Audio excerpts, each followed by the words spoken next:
Okay, this video is called Ayn Rand, Art Hero Number 1. Ayn Rand is what I would call a Christian atheist, and that sounds like an oxymoron, but it's not. We're mostly going by this book here, Ayn Rand, The Romantic Manifesto. It's her book about what is the summary of her artistic work, what is her theory of art in general. And, she's the smartest woman who ever lived. You almost always learn something useful when you read her stuff. And I know lots of people hate her, but that's because she's a strongly opinionated genius, okay? People hate geniuses. That's pretty normal. Especially a woman genius is going to get hated even more because people have an expectation of how a woman should talk and behave and whatnot. This book, Romantic Manifesto, was written in 1969. Well, it's copyrighted for 1969. It was actually originally written in 1962. Okay, and she was a tremendous fan of Victor Hugo from the mid-1800s and Dostoevsky from the later 1800s. And she felt this was the greatest artistic achievement that mankind had ever achieved in literature. And she felt that it was slipping away from the modern world, people's awareness of this, that people were turning into just ignorant barbarians and losing connection to their past culture, which diminished them. Okay, so here's the first quote of Ayn Rand. "I am a bridge between the aesthetic achievements of the 19th century and the minds that choose to discover them. It is impossible for the young people of today to grasp the reality of man's higher potential and what scale of achievement it had reached. But I have seen it. I know that it was real, that it existed, that it is possible. It is that knowledge I want to hold up to the sight of men over a brief span of less than a century, before the barbarian curtain descends altogether, if it does, and the last memory of man's greatness vanishes into another dark ages." And that's highly relevant. I mean, any intelligent person can nowadays sense that we feel we're kind of heading into dark ages, okay? Progressively worsening censorship, progressively more vulgar popular culture. So these are real issues, okay? Next quote of Ayn Rand. "Art is a concretization of metaphysics." So it takes some abstract concept and makes it into something concrete. Like, for example, look at Michelangelo's painting of the creation of Adam. You take the idea of man created in the image of God and you make it into something concrete. That's what art does. It solidifies a picture of a metaphysic concept, philosophical concept, into something concrete. And that's probably the most important painting ever made. Ayn Rand continues, "Art brings man's concepts to the perceptual level of his consciousness. Art converts the metaphysical abstraction into a concrete. Art is indispensable for the communication of a moral ideal." Ayn Rand. So that would also be analogous to a person sees somebody who has made great achievements in their field of interest. For example, a young boy will see Hank Williams Sr. or Johnny Cash in country music and they say, "Gee, that's what I perceive to be greatness. I would like to someday be like that." And that picture in their mind of that great role model for them inspires them to work hard and to put up with all the drudgery and sadness of their own life. Okay, Ayn Rand continues, "In order for a man to live, he must act. In order to act, he must make choices. In order to make choices, he must define a code of values. In order to define a code of values, he must know what he is and where he is. In other words, he must know his own nature and that of the universe in which he acts. In other words, he needs philosophy." That's a key point. He needs philosophy. He cannot escape from this need. His only alternative is whether the philosophy guiding him is to be chosen by his own mind or by chance. So most people do not intellectually create their own sophisticated set of value judgments and aesthetics. They sort of just take upon them whatever's normal for the society around them. But when a person does that, they become conformist and dull, okay? Any intelligent person will have a more sophisticated shaping of their worldview and what they value and don't value. And it's important to help a person intellectually develop, like a young person, for example, that they think about all these things. So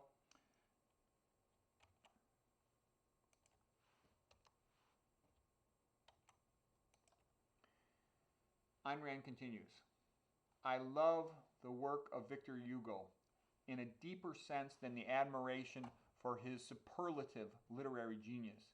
and I find many similarities between his sense of life and mine, although I disagree with virtually all of his explicit psychology.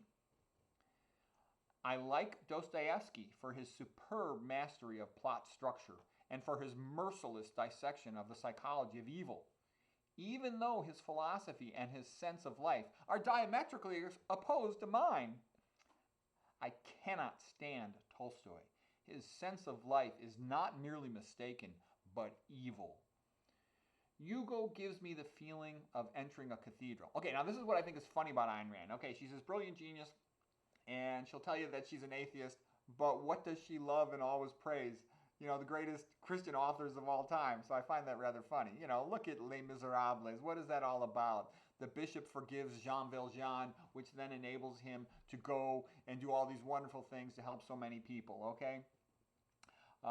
Look at Dostoevsky. What is he but the greatest Christian writer ever with the best book ever, Brothers Karamazov. These are like the greatest novels of all time. Brothers Karamazov by Dostoevsky and Les Miserables by Victor Hugo.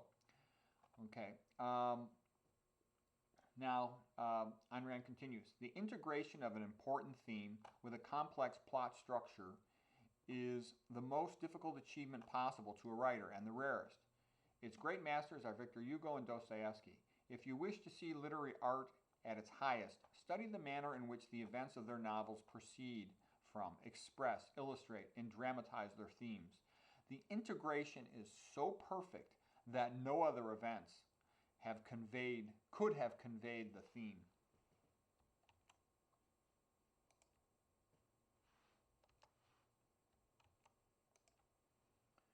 Yeah, if you want to learn about writing a novel, I mean, Victor Hugo and Dostoevsky are like the two best that ever lived, and I think Charles Dickens is up there with Christmas Carol.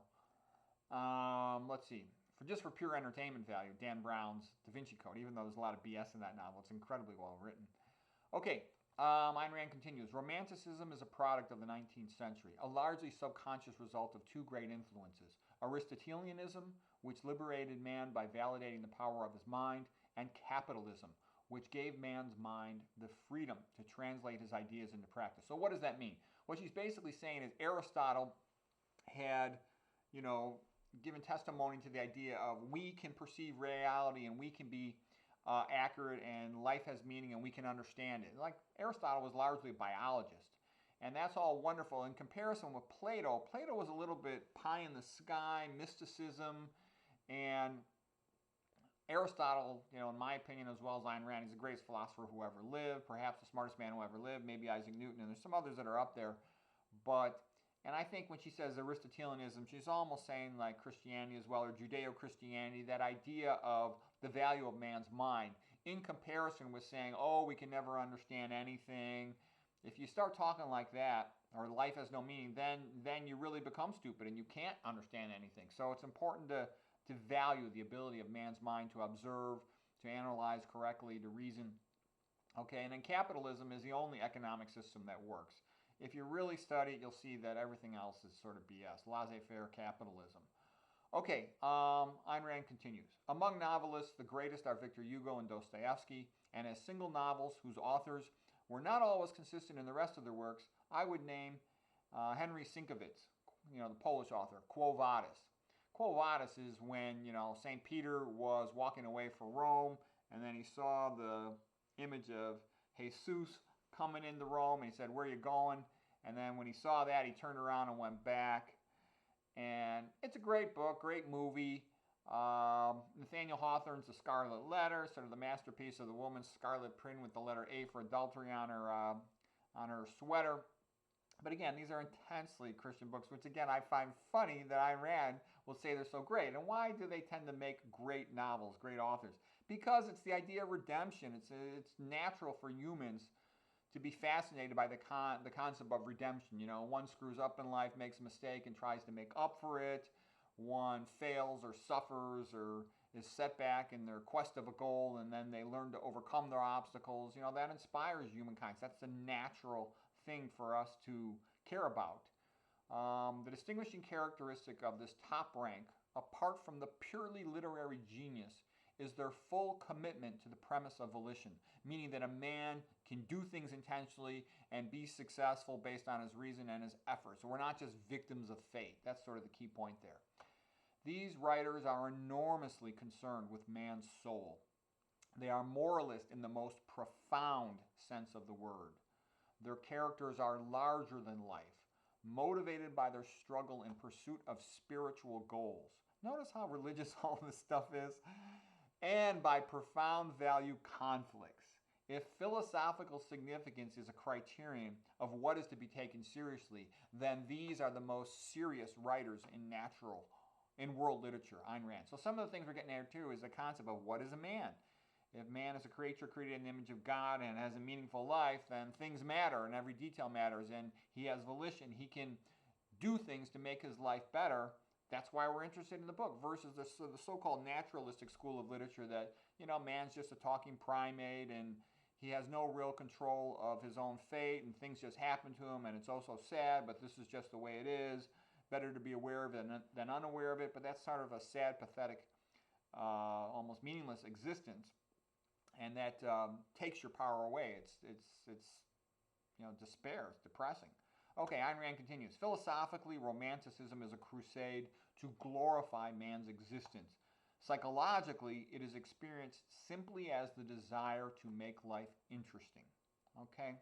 So there's a couple worldviews all tied up in this. There's a Judeo-Christian worldview, which we've alluded to, but there's also the worldview of the Greeks, the ancient Greeks, the Aristotelian worldview, that man can be heroic, like the Iliad and the Odyssey, especially that idea more like of Odysseus. Modern art is the most eloquent demonstration of the cultural bankruptcy of our age. So she makes the point is that the art of the age reflects the society.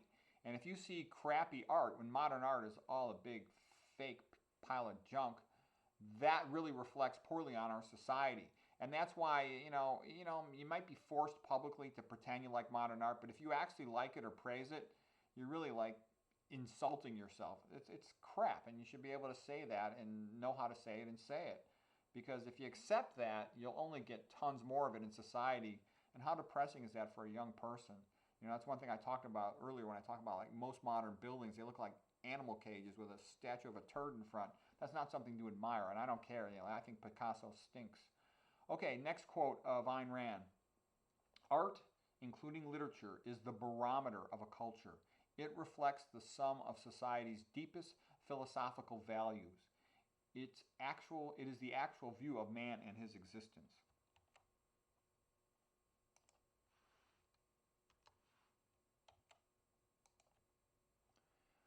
Romantic art is the fuel and the spark plug of a man's soul. Its task is to set a soul on fire and to never let it go out. The task of providing that fire with a motor and a direction belongs to philosophy. The distance between Victor Hugo's world and ours is astonishingly short. He died in 1885. But the distance between his universe and ours has to be measured in aesthetic light years. He is virtually unknown to the American public, except for some vandalized remnants on our movie screens.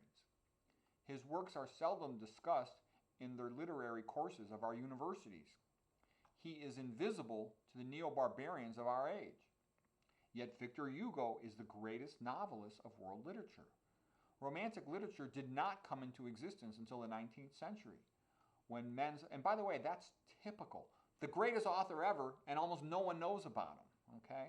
Just like you open up a medical textbook, there's no McDougall in there, there's no Esselstyn in there, there's no Ornish in there, there's no Kempner in there, there's nothing about Burkitt except for his Burkitt's lymphoma, nothing about his nutritional knowledge. So to find the best stuff in life, you got to search. It's not just handed to you, unfortunately. Okay, yet Victor Hugo was the greatest novelist of world literature. It was a time when men's life was politically freer than in any other period of history, and when Western culture was still reflecting a predominantly Aristotelian influence. You could easily substitute Christian influence for that. That was before the Nietzsche, God is dead stuff coming in the late 1800s. Okay, so she continues. The conviction that man's mind is competent to deal with reality. Modern readers, particularly the young, should be cautioned that a first encounter with Hugo might be shocking to them. It is like emerging from a murky underground filled with the moans of festering half-corpses into a blinding burst of sunlight. Ayn Rand.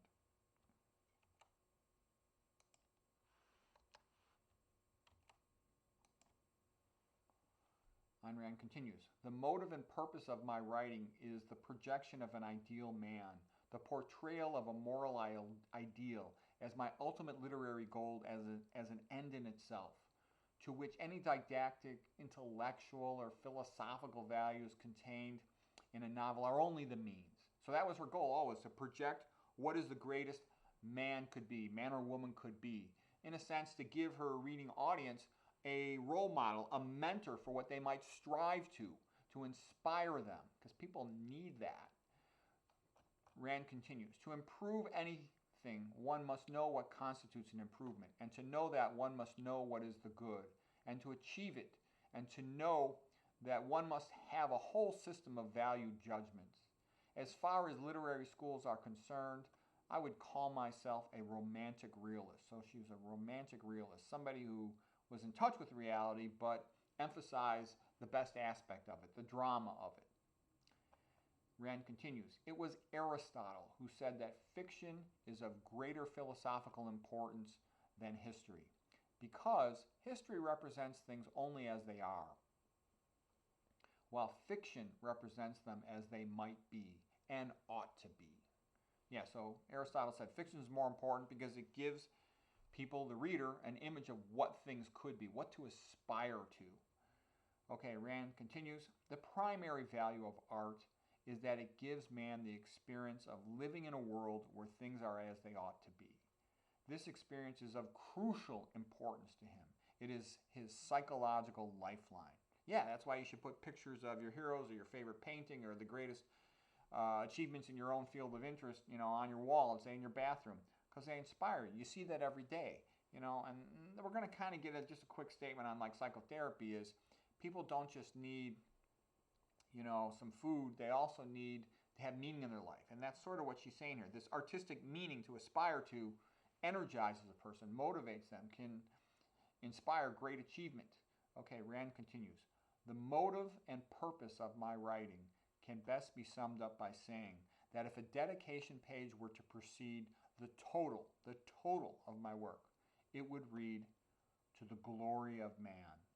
To the glory of man. And that's from this book, Ayn Rand's The Romantic Manifesto. So what she's basically saying, that was her whole entire goal, to show what mankind could be. She was a little girl growing up in communist Russia. Her father's business was destroyed, and she was very sad and depressed, and the world was a pretty gloomy place. And then she read the novel of Victor Hugo, and she was so awestruck by it and inspired that it gave her hope. And that was her whole life, to try to become a great writer like Victor Hugo. And she did. The greatest writer, the greatest female writer that ever lived, okay? Atlas Shrugged is like one of the most incredible novels a person could ever read in their life. What I also find interesting here, she says, to the glory of man. And with her worldview, that's very similar to Bach saying, to the glory of God. Okay, when someone aspires something to a higher goal, they lift themselves up. So anyways, I thought that was great.